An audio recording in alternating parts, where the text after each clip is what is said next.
So now we will explore how this whole situation of the migraine is affecting you. And we will do this in different layers. We will start with you as a physical being. So you can take a little bit time and ask yourself inside, how is this migraine affecting me in my physical way of being? I have to say, it's not easy to be friendly with that. Yeah. I wake up and immediately the migraine is there, and immediately I feel sick and I cannot even move. It's terrible. I'm stiff and stay in bed, and I cannot bear any sound or light. I cannot do all the things that I would like to do. Yeah. It's like being in prison, really. Okay. Yeah, I feel frozen, immobilized. The only thing I can do is lie in the darkness and wait for the medication to work, and maybe it gets better. Okay. Oh, and there are so many days like that in my life. So that's a real terrible situation. Being imprisoned, being not able to move. So lying in the darkness and just waiting until the sickness is over. Yes. Yeah. Yes. So. And you said it's difficult to stay in a friendly way with your body in this suffering. May I invite you just to try? How does it affect you when you can just be with yourself, with all this suffering, like you are sometimes with your grandchild? So if you imagine having this attitude you have towards your grandchild when it is suffering, when you apply that attitude to yourself,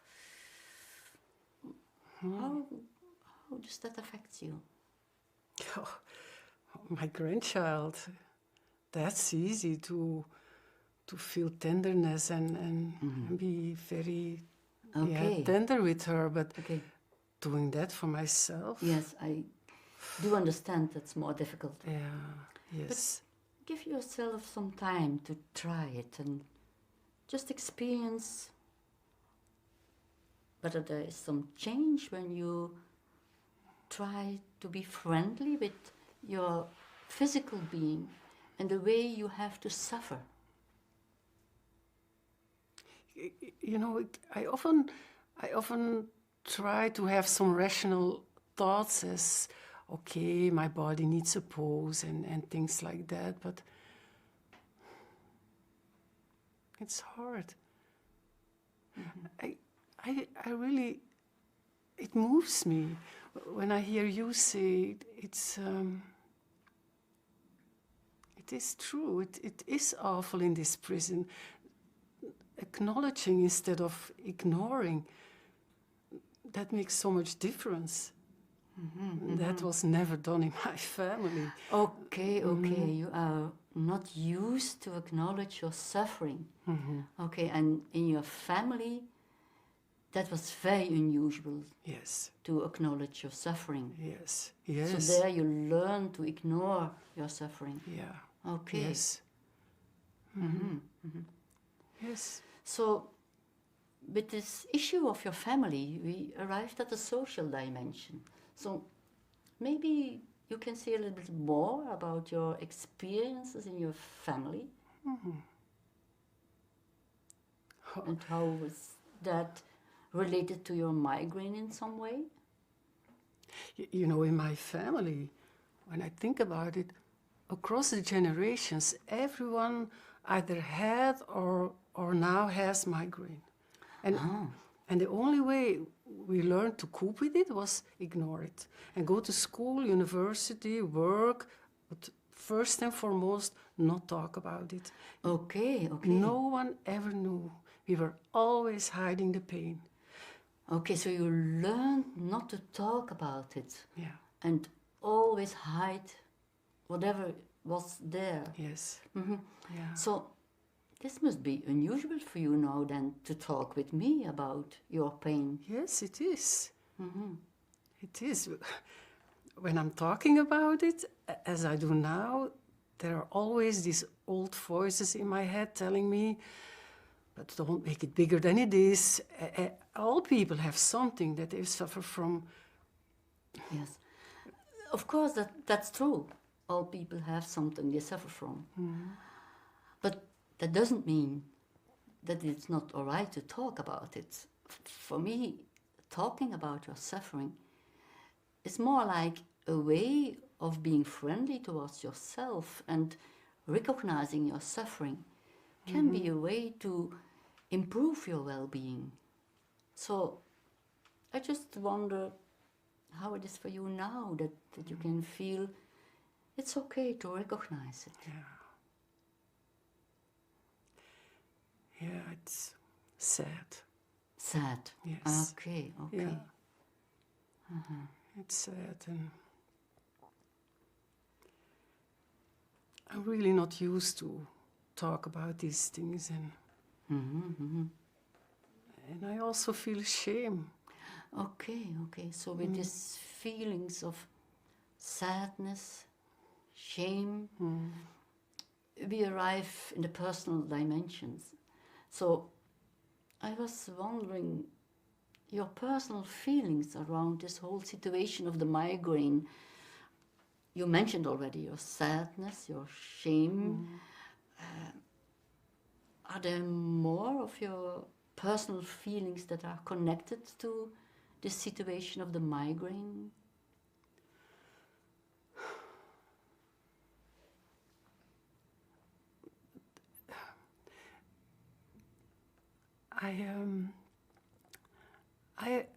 There was some curiosity,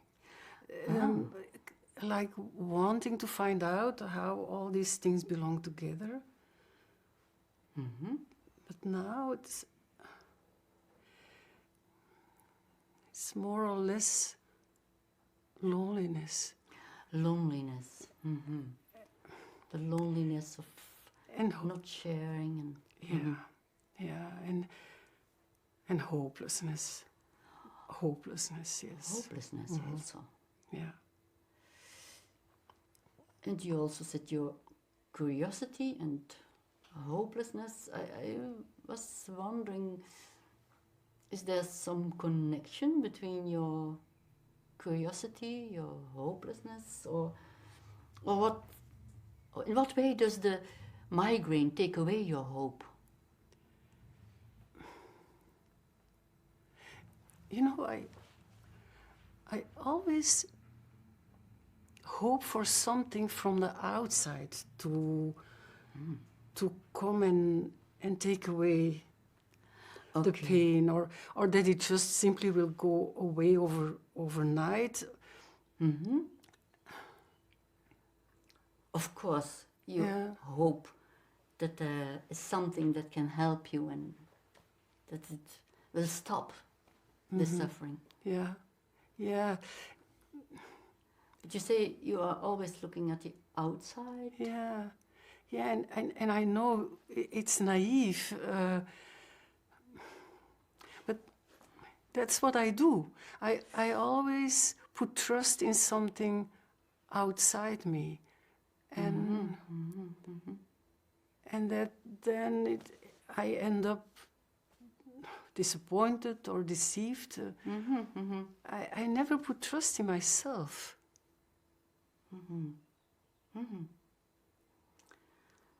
So you discover how you trust the outside and are hoping for medication or other solutions, but trusting in yourself, that's difficult. I wonder, what could help you to really trust? You are looking as if this is a strange question. Yeah, my first idea is I don't know. Okay. I really don't know. Okay, but it's good to take your time and ask inside. There, in your wiser self, there is sometimes some sense of what you trust at a deeper level?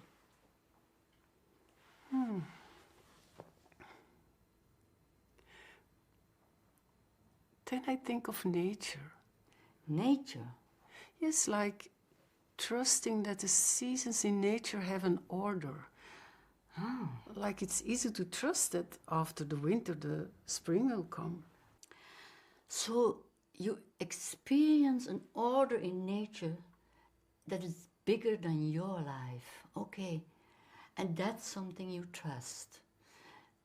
I was wondering, is that related to your hope? Well, it goes together with the question, where is my place in all this?